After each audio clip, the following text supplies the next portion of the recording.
صل على محمد وآل محمد اللهم صل على محمد وآل محمد اللهم صل على محمد وآل محمد.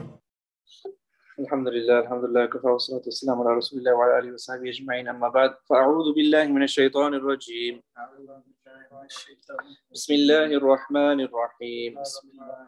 Wa kam min malakin fis samawati la tughni shafa'atuhum shay'an illa min ba'di an ya'dhana Allahu لمن يشاء ويرضى إن الذين لا يؤمنون بالآخرة ليسمون الملائكة تسمية الأنثى وما لهم به من علم إن يتبعون إلا الظن وإن الظن لا يغني من الحق شيئا فأعرض عمن تولى عن ذكرنا ولم يرد إلا الحياة الدنيا ذلك مبلغهم من العلم إن ربك هو أعلم بمن ضل عن سبيله وهو أعلم بمن اهتدى ولله ما في السماوات وما في الأرض ليجزي الذين أساءوا بما عملوا ويجزي الذين أحسنوا بالحسنى الذين يجتنبون كبائر الإثم والفواحش إلا اللمم إن ربك واسع المغفرة هو أعلم بكم إذ أنشأكم من الأرض وإذ أنتم أجنة في بطون أمهاتكم فلا تزكوا أنفسكم هو أعلم بمن اتقى صدق الله العظيم. Alhamdulillah, wassalatu wassalamu ala rasulillah wa ala alihi wa sahbihi ajma'in. Alhamdulillah, we thank Allah subhanahu wa ta'ala. Allah subhanahu wa ta'ala given us tawfiq to come back. Right, it's the first dars in 2023. Yes. Alhamdulillah. So Allah subhanahu wa ta'ala has given us tawfiq. May Allah subhanahu wa ta'ala continue to give us tawfiq, inshallah. I used to give you all some words of inspiration. So I have something in my mind. So I'll quickly share it and then we'll go on to our ayats. And may Allah subhanahu wa ta'ala grant us all the nur of these ayats and the true understandings of them, inshallah. Hope may Allah open it up, the hikmah behind these verses. These Darsul Quran and Darsul Hadith is like Majlis of Rasulullah sallallahu alaihi wasallam, right? It's like we are having a gathering with Allah, with Prophet sallallahu alaihi wasallam, because his book was revealed to him. And if you Darsul Quran, the Hadith is like the Majalis of Rasulullah sallallahu alaihi wasallam. Always come with that niyyah, inshallah. If you have that niyyah, you believe in it like that, inshallah, Allah will give us the reward of it, the benefit, the full benefits of it, inshallah. May Allah SWT make the Quran a proof for us on the day of judgment. Okay, so these verses today, this is one ruku here. وَكَمْ مِن مَلَكٍ فِي السَّمَاوَاتِ is where we're going to start off, ayah 26. But just to review, previously it was being mentioned that the mushrikeen, they had taken females as gods, right? They had made up their gods, first of all. No solid evidence no any form of evidence for it. They made them up, and then they happened to give them female names. So that was the irony in the whole matter. They were female names, and they used to look down upon females. Oh yeah, that was another irony of the matter. So, so the first verse reads, وَكَمْ مِن مَلَكٍ فِي السَّمَاوَاتِ, telling the mushrikeen, how many angels in the heavens, لَا تُغْنِي شَفَاعَتُهُمْ شَيْئًا, they don't have the ability to do shafa'ah at all, إِلَّا مِن بَعْدِ, except after, and يَأْذَنَ اللَّهُ, except if Allah gives permission to whichever angel He wishes, وَيَرْضَى, and He is completely pleased with the permission that the angel is taking. He's telling mushrikeen, no, these people, you have made up stuff. So what are the chances that your made up stuff is going to have any chance of taking shafa'at and like interceding on your behalf? Whereas the angels who are close or are in the heavens, who are around us, they can't even speak. So this is being told here. So even close malaika, angels, need idhn, permission. And malaika are so many, they're much more than the human population, yeah? Each person, right? How many angels do we have around us? Right? Good deeds, bad deeds, and one angel to inspire us good things, protecting children. How many? The special one for sending durood to Rasulullah sallallahu alaihi wasallam. Then all the affairs are handled by the malaika. Then each heaven, their ibadat. The verse in the Quran that says that it's about to, the heavens are going to burst. It's going to crackle, and the whole heaven going to fall on you, on this heaven, because their population is so much. Right? So there's so many. Also, some scholars have written that, whenever we describe angels, we say that, oh, they're obedient to Allah subhanahu wa ta'ala only. But they also have passion. They actually have a passion of their own.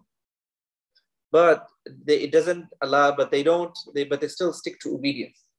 Like meaning they have a passion of their own, but they still stick to obedience of Allah subhanahu wa ta'ala. They have something, not like us, like a free will, where we have inside of us the taqwa and the evil deeds. And then we're selecting, not like that, but some level of that, but not like ours at all.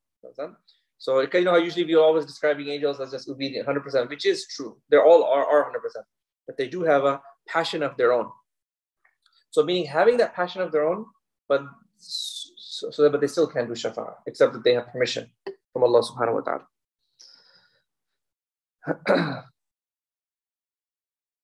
In the creation, and then it says here, and ya'dhan Allah, Allah subhanahu wa ta'ala gives them permission, and Allah subhanahu wa ta'ala is pleased with it. In the creation, somebody could take permission from you, and you're not happy, but He pushed you into the situation.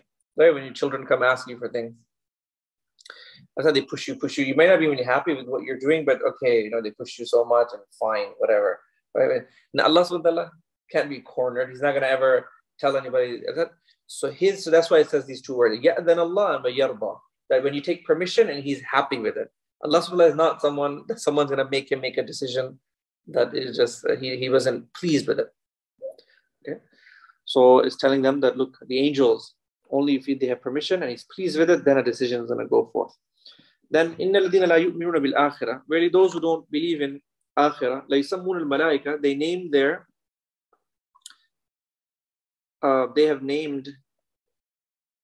call the angels by names of females. They call the angels by names of females. And also they would think of them as, all their deities were also female. So it's saying it's the irony of the matter that they take female, their gods are, Lat, Uzza, Manat, which was mentioned last dars. Who? Oh, the angels are genderless. But they name them females. And because they say that they were the daughters of Na'uzubillah, Allah subhanahu wa ta'ala. Okay, so they give them a gender, that's the number one problem. And then they attribute them to Allah subhanahu wa ta'ala as females, and whereas they had issues with females in general. Okay. Then moving on. وَمَا لَهُمْ بِهِ مِنْ عِلْمٍ, ayah 28. They don't have any ilm. Over here, ilm, no solid knowledge. They only follow إِلَّا الظَّنِّ, except conjecture. وَإِنَّ الظَّنَّ, and verily conjecture, لَا يُغْنِي مِنَ الْحَقِّ شَيْئًا, it does not avail you from the truth, even to the least bit. Conjecture is a zan, just a thought. Like, what's the value of thought? If you compare thoughts versus truth. Like one person on the other hand has facts, like you have a debate going on, one person has facts, the other party has thoughts. Right? What's facts and thoughts? They don't equate. So it's saying that these people, They don't have, they're just running on guesstimation. So, and the thoughts, and just compare thoughts in the dunya. How much value does thoughts have? How much money is there for thoughts? Like you tell somebody about these thoughts. That thought is not, I mean, unless you do something with it, unless you're planning something, but it really has zero value in the dunya. Yeah, thoughts have value with Allah. So like Allah gives your thoughts value. That's Allah's mercy with us. He says that if you think good about people, I'm going to reward you for it, even if you don't have proof. Think everybody's better than me, right? I'm going to get rewarded for it. You think this person, naked person, this person, also naked person, he's also such a good person, right? Good thoughts. Bad thoughts, we destroy them. Shaitan likes to build buildings on it. It's a sin to have bad thoughts. Whereas you don't have proof, right? Bad thought. And then Shaitan makes an empire building right on top of it. He erects a building. Because if you don't do something with that bad thought, the bad thoughts keep growing. This is heavenly. Allah has done good thoughts and bad thoughts. But what worth does it have in the dunya? The dunya is zero. So no credit for in terms of truth. There's no value. You're not adding any value to truth by your thoughts. So these people who are idol worshippers, it's saying that they only follow conjecture. Now a question could arise here. Now what about the ijtihad of the mujtahideen? Their thought. Well, their ijtihad, right, is very different. Their ijtihad basically is a person who is an expert, like in the deen. He knows Quran and Hadith. He does ijtihad. Ijtihad, he thinks deeply with the principles given in the Quran and Hadith. He does a qiyas, analogical reasoning. And there's two types of qiyas, a false qiyas and a true qiyas. He does qiyas as sahih, correct qiyas. And then because of the qiyas as sahih, so ijtihad leads to qiyas as sahih. Qiyas as sahih leads to zanni ghalib, dominant opinion. So that's why a mufti sahib or a Maulana, a scholar, is able to tell you, I think this thing over here, you need jaiz hai, halal hai, that is haram here. So you think, oh, that's his thought. It's not his thought. That's what he's trained to do. He studied 20, 30 years in order for him just to tell you this thing is jaiz or not jaiz, right? So he's doing ijtihad, and then with his ability of ijtihad, he's doing qiyas as-sahih. With qiyas as-sahih, he's forming zanni ghalib, right? That's different. That's the thought of a mujtahid. That's the thought of an allama sahib. That's the thought of a scholar who we respect his thought. Whereas these idol worshippers, that all that process is not happening there. That's just an empty thought. So that's completely negative. That's zan. So Allah was saying that these people who have these deities, they have named them female names like Lat and Uzza and Manat. They have feminine names as an irony. And then it's also nothing but thought. There's no ilm behind it. Then the next verse, ayah 29. فَأَعْرِضْ عَمَّنْ تَوَلَّى. So turn away, O Rasulullah sallallahu alaihi wasallam. Turn away from him who turns away from our advice. وَلَمْ يُرِدْ, and he does not intend إِلَّا الْحَيَاةَ الدُّنْيَا, except the life of dunya. So telling Rasulullah sallallahu alaihi wasallam, and in turn telling us that if someone, we have to be careful. And when we want to tell somebody nasiha, make sure, we can't harm ourselves, our own akhirat in the process. Be careful. So that's the extent of it. You can't try to give somebody nasiha to such an extent that you're harming your own akhirah. Also, you shouldn't be harming your own dunya because of it either. To a big amount. You could harm your dunya a little bit. Like for example, you're giving somebody nasiha, you took some of your time, that your business got a bit affected because you've been spending time and trying to give people nasiha, your business got affected. A little bit is tolerable, not too much. When the akhirah is being affected, meaning your own deen is getting bad because of giving nasiha, that will not be acceptable. And then this verse is for Rasulullah sallallahu alaihi wasallam. Another verse says, لَعَلَّكَ بَاخِعٌ نَفْسَكَ.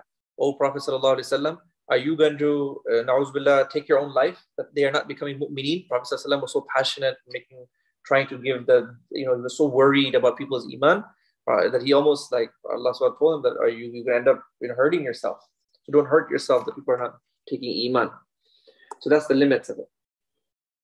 So what's the rule? That whenever you do tabligh, whether you're reaching out to non-Muslims or you're reaching out to Muslims, you make sure you don't hurt your own akhirah in the process. And you don't take a big worldly loss. You may take a small worldly loss, right? You lost some time, and that's okay. You'll be rewarded for that loss. And then it says, and then those who only intend illa al-hayat ad-dunya, except the life of the dunya. Then the next verse, ذَلِكَ مَبْلَغُهُمْ مِنَ الْعِلْمِ. That's the peak of their knowledge, is the dunya. So it's describing the kuffar, that one of the traits of the kuffar is the peak of their knowledge. Mablagh means the end point. The end point of their ilm is dunya. So what we learn from this ayah is that that's a bad trait to have. Meaning that everything you always talk about is the dunya, and that's your end, that's a bad trait. That's a trait of the kuffar. So that's not a liked trait. For example, the kuffar, the way they live their life, they go, oh, one life. This is just only dunya. So like live it up. This is one life. Like that's their our Islamic concept is, no, we're gonna be comfortable here. We're gonna work hard to live a comfortable life, but we have to consider the forever life, the akhirah, the qabr, right? Qabr is a world, then there's qiyamah, then there's akhirah. That whole picture has to be, our ilm goes all the way up till there. Their ilm just stays limited to the dunya. So it's describing the kuffar there. And so this trait is never liked. Sometimes Muslims get this trait too. Sometimes Muslims, because we stay around the non-Muslims, we pick up things from them. Sometimes people become very like, dunya is like their limit. We have to make sure that we don't do that. For example, just to give you some examples of that. Just have a little story here. Quick one. You know, Shaykh al-Islam has a Mufti Taqi Usmani Sahib, Damat Barakatuhum, may Allah preserve him, elevate his ranks. It's a little story that one of his students and relatives mentioned about him, that he went to some other city to meet a very important person. I think it was Islamabad. So he was meeting like a very worldly man, like a very big political leader and the mover and shaker of Islamabad, somebody very popular. And then he was very concerned and all that. So I had a long discussion with him about maybe some sort of change, maybe in the educational system, I think. And then at the end, Hazrat Shaykh al-Islam realized that this man is not his mablagh ilm, his end of his ilm is the dunya. So he told them that, if you don't mind, I'd like to just tell you something, you know, that you know, in your, the way, I mean, you know, is that your end seems to be the dunya. Our end is not the dunya. We are, whenever we're doing anything, we're factoring in our qabr. We're factoring in the day of judgment. We're factoring in the akhirah, the forever life. So that's a big difference here.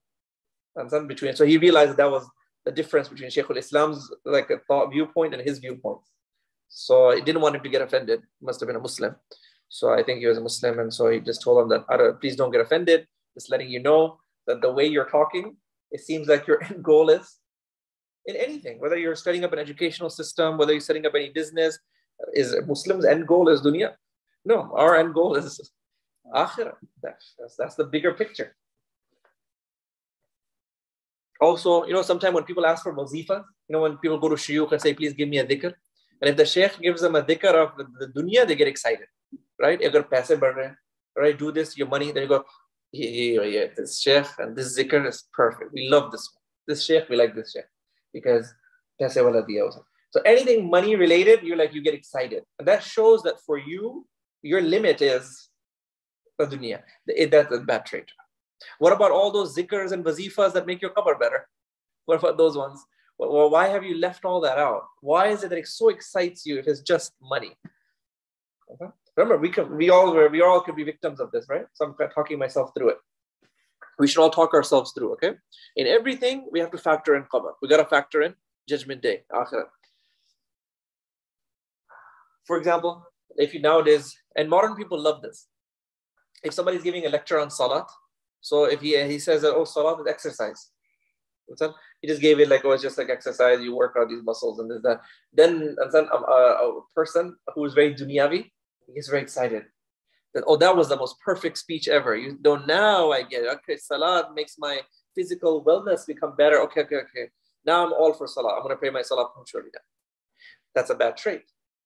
You mean your end goal is, this is your end goal, that your physical fitness gets, you know, properly done through salah. Now you've bought into the idea of salah. When people talk about Hajj, look at when people talk about it from a worldly, they go, oh, Hajj is like an international conference, right? All the millions and millions of people get together. It's where you get to meet Muslims from so many different parts of the world. And then they go, okay, now we finally understand Hajj. All along the ulama were telling us, now you called it an international conference, now I get it. This is a bad trait. That means that for you, what excites you, that's mablagh ilm. The end of your ilm is dunya. Also remember, dunya compared to the akhirah is like, you know, when we talk about mablagh ilm, Muslims mablagh ilm and the kafir's mablagh ilm. Kafir's mablagh ilm is dunya. mu'min's mablagh ilm is the complete picture. The akhirat compared to the dunya, akhirat is like the person, and dunya is like the shadow. So imagine like your life goal is that you have to get this person, right? You have to get close to this one person. So would that person mean with the shadow, or like you have to get to this building, or would it mean the shadow of the building, or would it mean the building itself? The build. So the akhirat is actually the building, the person, the goal, and the dunya is just the shadow. So imagine how big of a difference that is making. Okay, so people. So may Allah SWT protect from such a worldview. And it's very common, huh?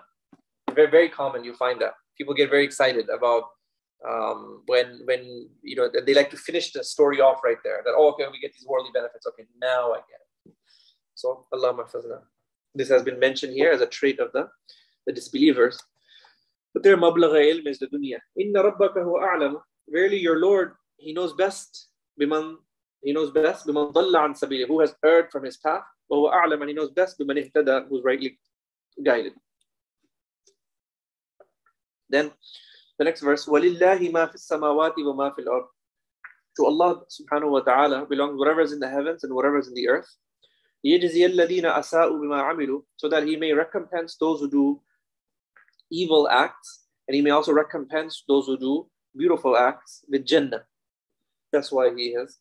And to Allah belongs whatever is in the heavens. This verse is actually very also interesting. Look, to Allah belongs whatever is in the heavens and the earth. Everything is the milkiyah, the ownership of who?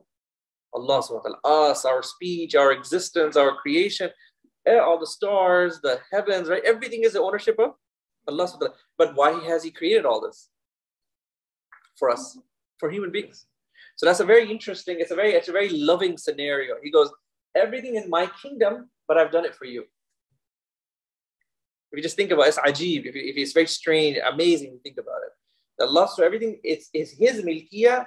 He did it for us. It's for you though. I've created all this, but it's for you. So, and this, where do we know it's for you? From the verse of the Quran. هُوَ الَّذِي خَلَقَ لَكُم مَا فِي الْأَرْضِ جَمِيعًا. Allah, He is the one who's created for you whatever is in the earth, all of it. So this is express a lot of muhabba, right? I was thinking it's almost like, like a father or something, right? He's worked so hard, he set up a business, he set this up, and then he tells his son, this is all mine, but it's yours, right? It's all mine, but it's yours.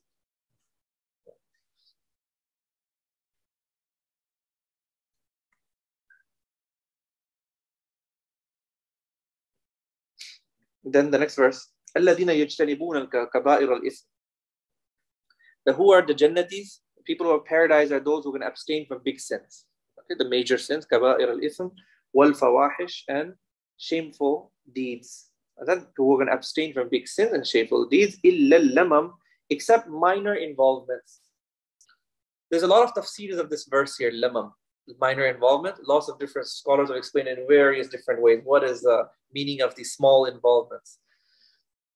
But I'll just quickly give you. Actually, even lamam can translate it as except some dirt, meaning that they're not going to be involved in big sins except some dirt of the big sins.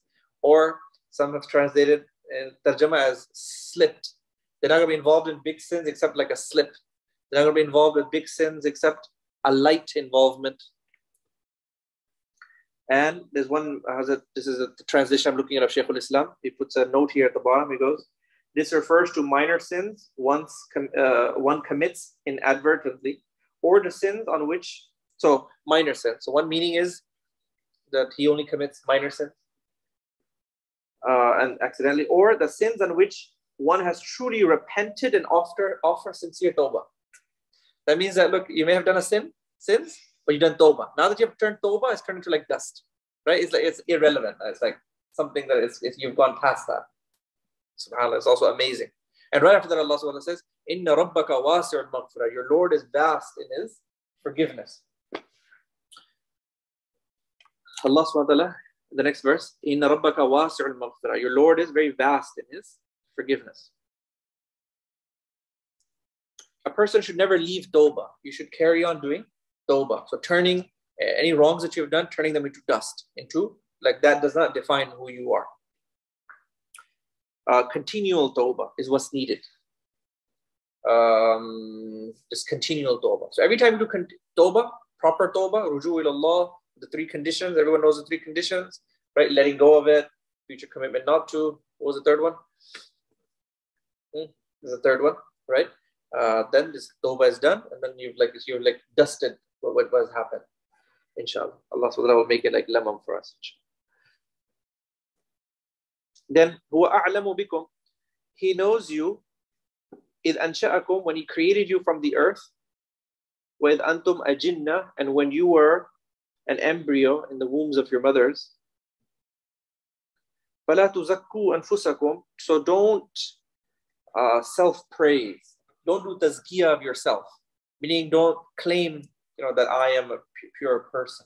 Don't do tazkiyah. And another verse of the Quran, it says, أَلَمْ تَرَ إِلَى الَّذِينَ يُزَكُّونَ أَنفُسَهُم. Have you seen people who do tazkiyah of other people? So this verse is saying, don't do tazkiyah of your own self. In another place of Surah Nisa, it mentions, don't do tazkiyah of other people. Both are prohibited. A and B. Meaning, one is self-praise. That I am pious. Don't do self-entitlement, right? Only Allah subhanahu wa ta'ala knows. And then don't even do that in regards to someone else. This is a big fault where you self-praise yourself. This is called ujub, where you think that you're a big person. It's a huge, it's takabbur. It's one form of it. Takabbur has a lot of shades and colors. One of them is where you don't have a problem with other people, but you yourself think you're a very big person. That's a problem. That's very problematic. That is a form of arrogance. Okay. So you always say that, no, I'm nothing. You don't need to say that. And then that will be arrogance again. Like meto khaksar. Understand? Like that. The problem with saying that is that when you're saying that maybe you think you're so big because you're saying that you're khak. That's not, you're nothing. So you don't need to say that. You can say it to your own self. That no, I'm nothing. People are much better than me. Everybody around better than me. All the Muslims are better than me. I'm trying my best. My negativities are before me. I don't know other people. I must be the worst of the worst, but I'm trying. Yeah. So that's clarification. Yeah. For prayers is a different thing. No, I've added that. That's what that would mean. So don't do tazkiyah of yourself. That's if I was to translate that literally. La tuzakku anfusakum. So that means it means that don't praise that your tazkiyah is done. You can purify yourself. You can purify. That's something different, right? Tazkiyah is 1/3 of our Islam, right? Cleaning the hearts. But this is saying that you're trying to say your own piety. So this is a huge fault. Huwa a'lamu biman ittaqa, and He knows best who is the more muttaqi. Okay? And by the way, this is a big fault. I think there's one sheikh, scholar of ours, Akabir, someone came up to him and said, oh, so-and-so is a neck person. And then I think the sheikh said, well, that's the problem. The other, that so-and-so thinks that he thinks that he's a praise for it. That's part of the problem. Like so-and-so is a neck person, but he thinks he's a neck person. That's, I guess, problematic when you think you're a neck person. You have to humble yourself, okay? And also remember, who's more honorable in the sight of Allah subhanahu wa ta'ala is the one who has more taqwa. So Allah subhanahu wa ta'ala says here at the end, that's the last piece of our ayat today, right? Who are the most honorable is the person who has taqwa. Okay? And what's the definition of taqwa? You abstain from disobedience of Allah subhanahu wa ta'ala. No disobedience. So the person whoever stays away from the disobedience of Allah subhanahu wa ta'ala more is more honorable before Allah subhanahu wa ta'ala. How can we judge that amongst ourselves? It's something Allah subhanahu wa ta'ala knows. Who stays away from sins more? But everyone should compete. So you're going to stay away from sins more. Allah subhanahu wa ta'ala give all of us tawfiq.